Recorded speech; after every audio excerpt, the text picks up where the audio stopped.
Hello. Right, hello everyone. So today is a quick video. This is my city of Bristol. It is the engine that my entire layout is based around, or rather it's the engine that determined the style and the era for my layout, because I wanted something to go with this. So I was interested in chipping this. It was a DCC ready train, and I've gone DCC on my layout, so I knew I was going to DCC this. And previously I had in there an older Hornby 8-pin decoder, but the HM7000 come out, giving you the ability to add sound and control your trains with Bluetooth via the app on the phone, which I love. I bought the turbo motive and I love it, and I wanted that for this. So my hesitancy was around whether or not I could fit the HM7000 decoder in here, because of course people have reported that the decoders are quite larger than the normal decoders. Indeed, there's a huge difference in size between the one that is in here now and the one I took out of it. And also this was built with DCC in mind, but not DCC sound. So the second question was, even if I could fit the decoder in there, what would be the point? Would I be able to fit the sound speaker in there as well? And I'm pleased to say yes you can. So this one it dates back to around 2005, this particular model. So Hornby have done a few versions of the Duchess class, and they're quite easy to tell apart. So if you're not sure which one you have, so the older versions have the motor have a ring-filled motor in the tender. That's not this one here. This one is loco driven. You can tell which end where the motor is by looking underneath and seeing where the cogs are on the wheels. If you've got cogs on the rear wheels, then it's tender driven. If you see a cog in between the middle wheels of the locomotive, because there's a small hole where it's visible, then it's tender driven. And then the newest versions, the bogie underneath the cab, the trailing bogie, is fixed in place and doesn't swivel. On this one it swivels, so that's how you can tell if this is the early 2000s model. So no cogs there and swiveling trailing bogie. Okay, so I'll just give a quick demonstration so you can see what it's like. So using the app, I can set it to forward and I can get a nice crawl out of it. Very lovely, controlled speed, and it speeds up sensibly and off it goes. I do like using the app. Just wait for it to come back. Okay. The other benefit, of course, being that you've got this stop layout button, and it's nice being able to shut everything down all in one go from the phone. Especially if you're like me and you've got children who you bring up to play with the layout as well. Right, so that's just the movement. I'll just bring it back a little bit more, and we'll try out the sounds. So obviously I don't have lights fitted, so I can't use that, but got a lovely sound there. Let's try a whistle. Do like the sound files. So for this, I'll just point out that this is a Coronation class, and so when you're looking for the sound file in the Hornby app, the logo that they have, the image that they have, is for the streamlined one. This is the same locomotive, just without the streamlining. So download that sound file. There we go. So we've got all the usual things: the whistles, the safety valves, coal shoveling, and then the extra sounds that help bring the railway to life. So closing the doors, the guards whistle, so you can do your whistle, your acknowledgement, and then of course off you go and you hear the lovely chuff chuff.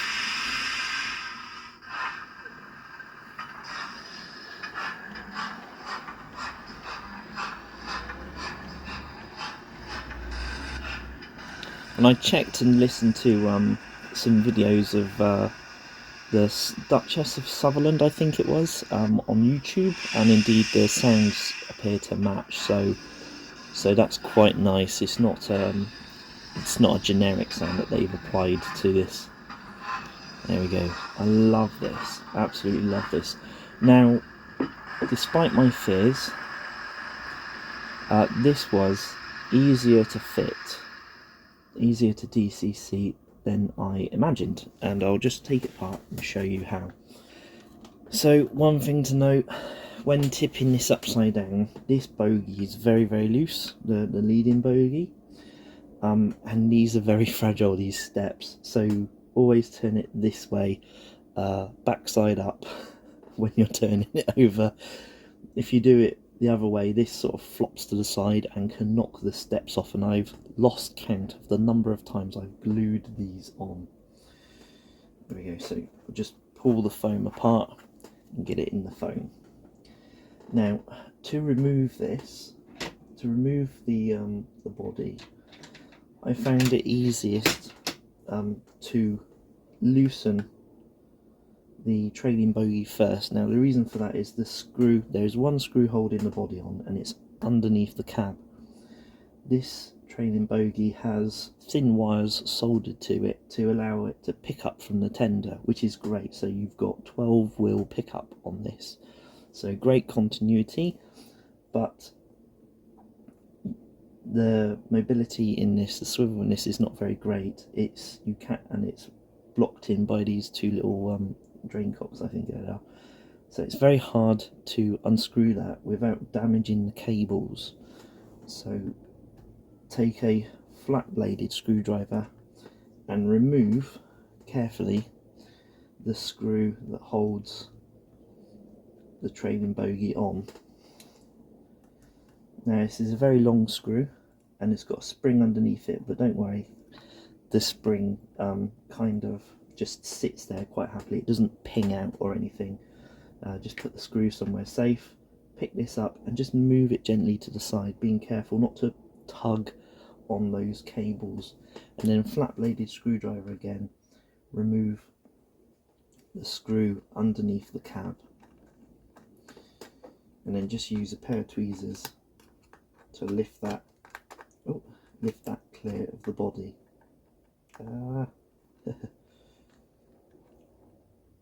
Sorry, it's a bit cold up here and my hands are a little bit shaky, so doing fine. If you want to, before lifting this up, you can just pop this screw back in just to hold the bogey secure so it's not dangling by the wires.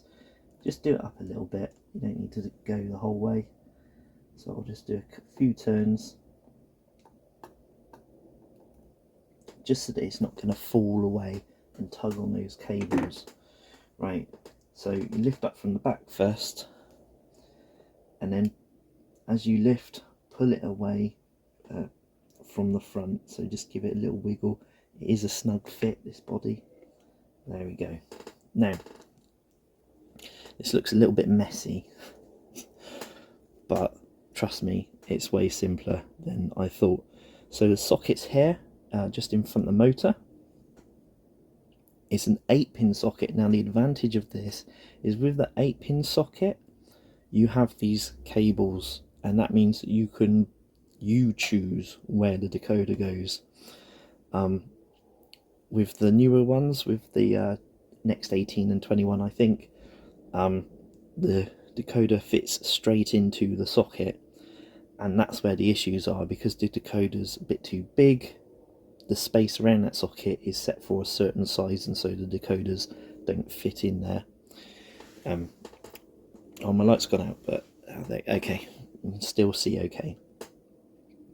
Whereas with this, put the 8-pin, take out the blanking plate, put the 8-pin socket in, and then just trail the cables along the top. And here you can see that I've put right, let's get this in the correct place on the camera. Come on, focus. Okay, so here's the chip on the end of the locomotive. There is a nice bit of space inside the firebox in the model, that's not taken up by any weight or anything. So I just stuck a bit of electrical insulation tape on the back of the decoder, laid it flat on there, and then another piece of electrical insulation tape over the top, because of course you don't want any of this touching any of the metal parts inside the locomotive. Plug in the speaker and then just run the cable back down the body, and these are just to hold the cables in place. That's all it is. It looks complicated, but it's not. They're just holding the wiring in place so they don't get caught when you're putting on or removing the body. Just for safety, I put a bit of pet tape over the socket as well, just because you've got the exposed soldering points on there. I don't want anything, not that there is, I don't want anything making contact over those. Run it down, and then in here there's a gap in the chassis, and it's just the right size. So with the speaker you get all these little mounts. You get some quite large ones, but if you take the smallest enclosure, peel off the sticky bit on the speaker, which is this little thing, just peels off, press that cube onto the speaker, the smallest one, and then that fits sideways into the hole in the chassis. And then I've just secured it down with a little bit of tape just to stop it wobbling around. Otherwise, when I tip it upside down to put it in the body, that falls out. So just secured the wire in place, secured the speaker in place. The speaker has exposed metal on it, so on the other side you can see I've just put a piece of a little square of tape there over the metal part of the speaker, just to, again, to prevent any shorts. And then once that's all done, you just slide the body back in. Have I got it all lined up? Yeah, it's all lined up. That went easier than normal. Sometimes you need just a little bit of gentle pressure if it's rubbing or anything like that. Right, so I just get this screw out, then I can just move that gently to the side, remembering to make sure that you don't put any tension on those wires, because if they do come off you can solder them back on, but it is a pain in the backside. And of course oh, that was close. Right, okay, rather than relying upon the screwdriver, we'll just push that in there gently this time. And then, oh my goodness me. Okay, yeah, remember these screws are tiny, and probably one of my least favourite parts of the hobby is putting the screws back in. Especially when you've got cold and shaky hands up in the loft. Right, there we go, a couple of turns, the first couple of threads in, and then it's not going to wobble around.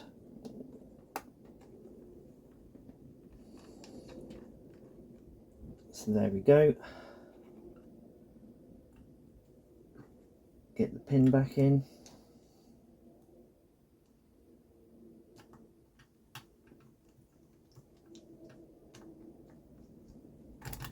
You can, obviously, I said this can damage those steps. You can, once you've got it upside down, remove a screw there, take that off. And that's handy if you are plugging it in and then testing it on the track and then plug it in and put it all back together. Because if there's any sort of like fiddling around you need to do, it means if you just take that off, the loco works fine without it, and then you can keep testing it as you go, doing one bit at a time before finally putting the body on, and then you can put that on after the body. Yeah, unlike this, there's no wires attached to that one. And if you forget which way around it goes, there's a couple of small bars at the front. I think they're for like clearing bits off the track, aren't they? Knocking stones off or whatever.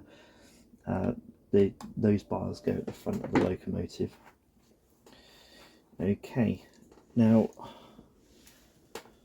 when putting this back on the track, to prevent shorting, I recommend getting this Pico railer because it's nice and long, much bigger than the Hornby one.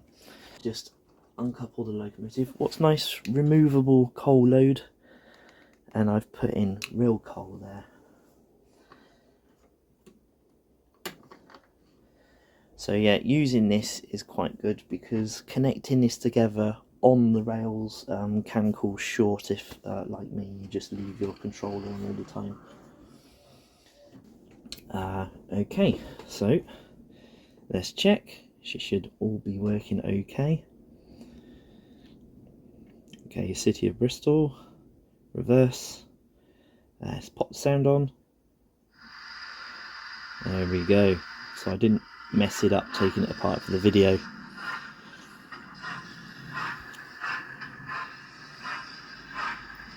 Shunt up to the coaches.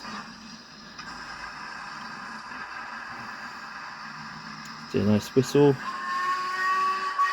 Let's have a go past with a bit of speed, shall we? So I'll just send it back a bit.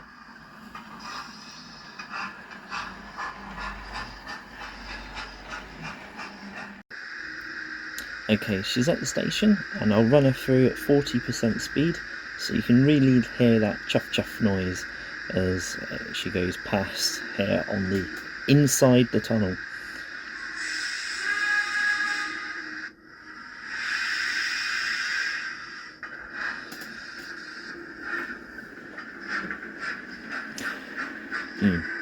Would help if I selected the correct direction. Okay.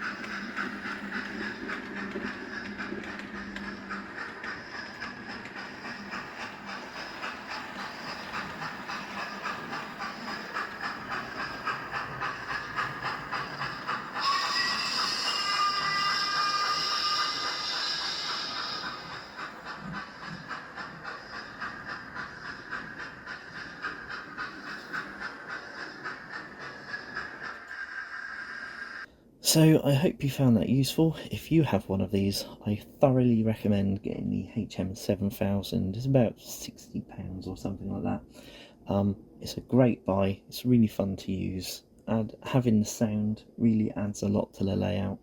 It just sounds wonderful and I love it. And I'm so happy that I was able to fit it to this locomotive because I was so worried that it might not fit. But pleased to say it does, and much easier than I expected. Take care, everybody. Bye bye.